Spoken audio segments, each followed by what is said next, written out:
Bonjour à tous, aujourd'hui on est près de Durbuy, à Beaumal-sur-Ourthe, à la ferme de Petit Beaumal de Bertrand et Carole Counet. On est avec Chloé et on va vous faire découvrir la ferme de Petit Beaumal. Vous voyez, ça c'est le corps de ferme qui est magnifique. Il y a plein de choses qui se passent sur cette ferme, on va vous emmener en découvrir pas mal, et notamment les fraises. Vous nous demandez souvent comment vous procurer des produits agroécologiques, donc on va aller voir ça, on va rejoindre Bertrand sous la serre.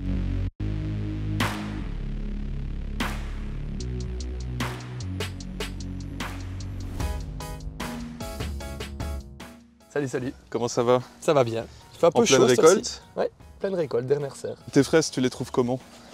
Ah mais mes fraises, elles sont vraiment très goûtues. Alors c'est une première année pour nous.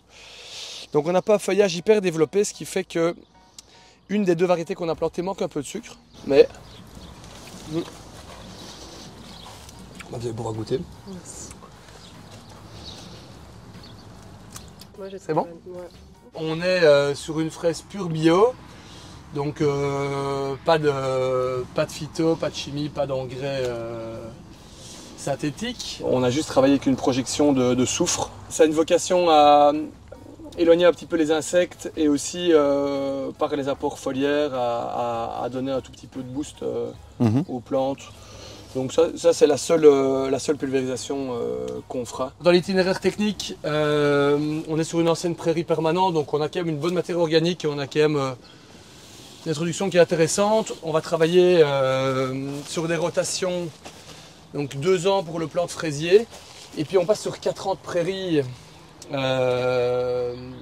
temporaire. On va régénérer les sols, on va aussi pâturer la zone ici quand on aura nos 4 ans un peu de jachère, ce qui fait qu'on va activer la vie du sol aussi avec le pâturage qui par les déjections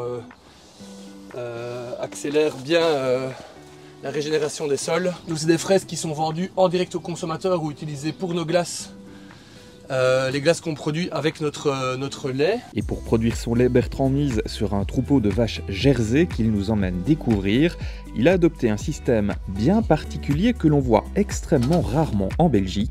Il nous explique. Donc voici nos veaux jersey. Donc là on vient de finir de faire la traite du matin, qui est la seule traite qu'on réalise sur la journée, parce qu'on est en monotraite. Et donc dans le programme, les veaux retrouvent leur maman sur un pis vide et têtent allègrement toute la journée jusqu'à ce qu'ils soient séparés sur le coup de 17 h. Les veaux partent à l'étable et les mamans retournent en prairie remplir leur rumen et produire du lait pour avoir un pis bien rempli. C'était évident comme façon de travailler pour toi? Non, parce qu'on a lu pas mal sur la question et on s'est pas mal documenté parce que c'est pas un modèle qui est très courant. Et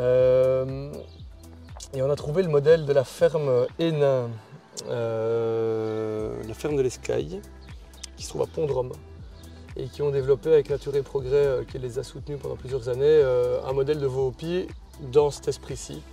Et c'est ce qui nous paraissait le mieux. On a un peu des agriculteurs fainéants, donc on est content de traire une fois. Et alors on n'a pas des pics qui explosent proche de la traite, puisqu'il est soulagé par le veau. Chaque veau, chaque vache ont un rapport singulier ensemble, et ça c'est aussi hyper riche. Hop, hop, hop, hop. Un système qui présente tout de même quelques difficultés comme la détection des chaleurs, ce qui complique la mise en place du groupement des vélages. Bon, on va aller les découvrir, ces fameuses glaces, vous les attendez évidemment, mais on reste encore un peu dans les prés-vergers, plantés de plusieurs centaines d'arbres fruitiers. Ils sont pâturés par les vaches, bien évidemment, mais ils sont aussi le lieu de vie des poules pondeuses. Donc en fait, les poules, ici, elles pâturent le verger. Allez les cocos. Hop. Elle pâture le verger, ce qui fait qu'elle trouve pas mal d'insectes, puisqu'ici on a 2 rangées d'arbres. Et elle nettoie en quelque sorte, ou elle réduit en tout cas la pression des ravageurs en grattant au pied des arbres, en mangeant les larves. Allez loulou. Elles sont évidemment curieuses, là on va les déplacer, vous allez voir.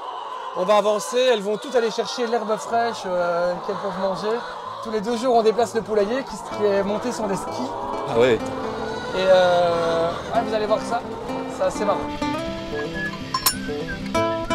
Allez les poulettes!